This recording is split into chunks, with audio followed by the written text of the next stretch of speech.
Hello and welcome to my channel. Today we're going to look at something that's a very important part of being a safe driver, and that's how to properly steer your vehicle. In this video, I'm going to share with you some tips and techniques on how to correctly and safely steer. So let's get started. First, adjust your seat so you have a clear view of the road and can easily reach the pedals and the steering wheel. Also adjust your side and rear view mirrors to minimize blind spots and allow you to see the lanes clearly. Then imagine your steering wheel as an analog clock face and place your hands at the 9 and 3 o'clock positions on the steering wheel. This provides better overall steering control and smoother adjustments. When your hands are on the wheel, imagine them as weights pulling down on both sides of it. With your hands at 9 and 3, the weight of your hands is evenly balanced on the rim of the wheel, with neither hand exerting more downward pull than the other. When you make small steering adjustments, your hands are far enough apart that they will stay fairly counterbalanced. But when they're at 10 and 2 or 11 and 1 and you turn the wheel one direction or the other, they can possibly pull the wheel more in the direction of the turn than you want them to, or quicker than you might want them to. So 9 and 3 gives you better control and precision when making your steering adjustments. When steering, you want to avoid jerky movements. Smooth, gradual adjustments are the key. A gentle hand on the wheel reduces the chances of you making sudden lane shifts. 9 and 3 allows you to also quickly make big steering adjustments if necessary, such as when trying to avoid an accident up ahead of you. I also want to mention that because there are airbags located in the center of the wheel, it's safer to not wrap your thumbs around the steering wheel. If you wrap your hands and your thumbs around the wheel and the airbag goes off, it's like an explosion, and that can throw your hands back up into your face, possibly breaking bones in your hand or your face. And the higher you have your hands up on the wheel, the closer they are together, making it more likely that they'll cause injury as they come straight back at your face. So instead, leave your thumbs on the side or top surface of the steering wheel. That way, if the airbag does inflate, your hands and arms are more likely to be pushed to the side instead of straight back. When you're driving on a straight or slightly curving road, your hands can stay in the same place, such as the 9 and 3 positions, as you only need to make slight adjustments to keep you centered in your lane. But to make a turn off of one road and onto another, or into or out of a parking space or driveway, your hands have to turn the steering wheel farther to complete the turn. That's when other steering techniques are necessary. There are 3 different recommended methods of steering, each suitable for different situations. First, let's look at hand-over-hand steering. The hand-over-hand method is a steering technique where one hand is in place on the steering wheel while the other hand crosses over it to take control of the wheel during turns. To make a right turn using hand-over-hand steering, start with your hands in the 9 and 3 position. As you approach the turn, start moving the steering wheel clockwise to the right, keeping both hands in their place on the steering wheel until your left hand nears the 12 o'clock position at the top of the wheel, and your right hand is roughly opposite it at the bottom of the wheel at the 5 o'clock position. At that point, keep turning the steering wheel with your left hand while you let go of the steering wheel with your right hand. Cross your right hand over the top of your left hand, and then firmly grasp the wheel at 11 o'clock and continue turning the wheel to the right. Then release the wheel with your left hand and quickly move your left hand to the left side of the wheel so it can continue to help your right hand steer the wheel clockwise. As you complete the turn, in order to get the wheel back to its centered neutral position, reverse the process by turning the wheel back to the left, and when your right hand nears the 12 o'clock position at the top and your left hand is at 7 o'clock at the bottom, move your left hand up over your right hand to the 1 o'clock position and firmly grasp the wheel and continue turning it. Then quickly move your right hand over to the right side of the wheel and with both hands return the steering wheel back to center. The opposite is true when turning left. Starting with your hands in the 9 and 3 position, turn the wheel counterclockwise to the left with both hands in place on the wheel until your right hand is near 12 o'clock at the top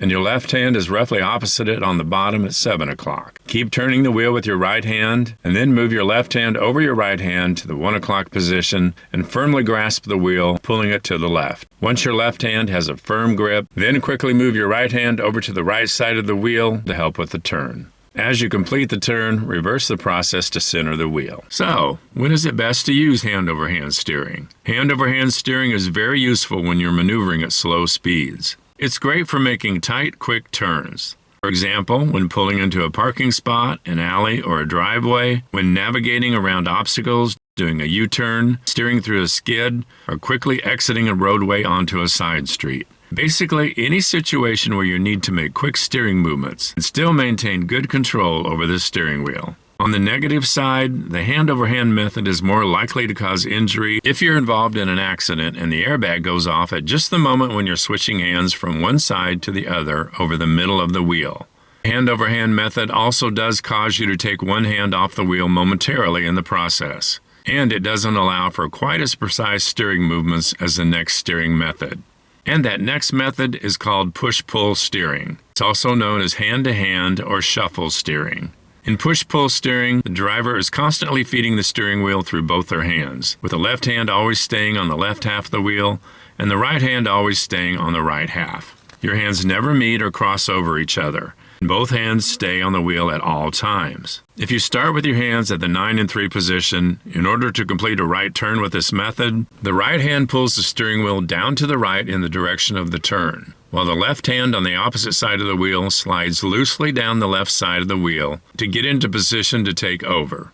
When the left and right hands get near the bottom of the wheel, then the left hand grips the wheel and pushes up on it to continue the turn, while the right hand also slides loosely up the wheel to get back into position. Once both hands get back near the top of the wheel, the right hand grips the wheel again to take over and pulls down on the wheel, while the left hand loosens and slides down the left side of the wheel to get into position to grip the wheel again. So you're alternating gripping and loosening your hands on the wheel to do the pushing and pulling. One hand tightens and pulls down on the wheel, then the other hand tightens and pushes up on the wheel.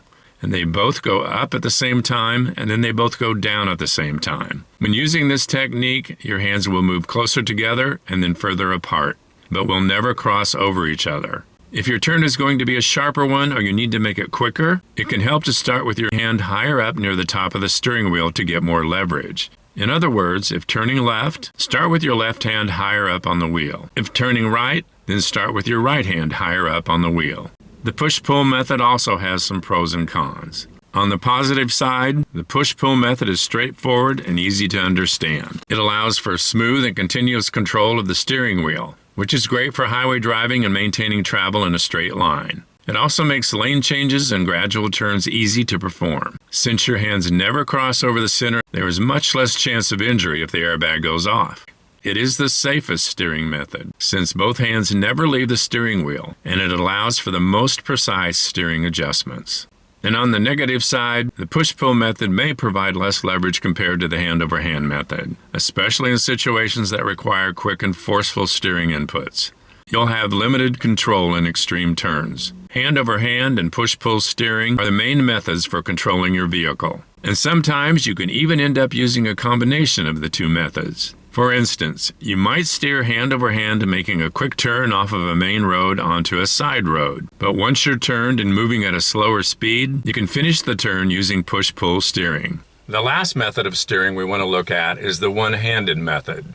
It's always recommended that you keep both hands on the wheel whenever possible, but there will be times when one-handed steering is what you'll need to do.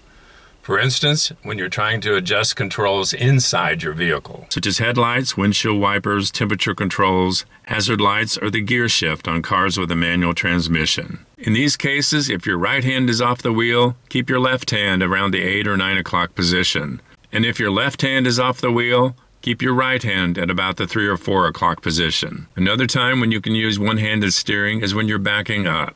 Then you'll have one hand on the wheel at about the 12 o'clock position, and your other hand will be on the console or on the seat next to you, helping you turn so you can look around behind you. And this is the only time when you should ever have just one hand on the wheel at the 12 o'clock position. And if you have controls on your steering wheel for changing the volume or stations on your radio or any other functions, use those instead of taking your hand off the wheel to do it. And there you have it, my tips on how to properly steer your vehicle.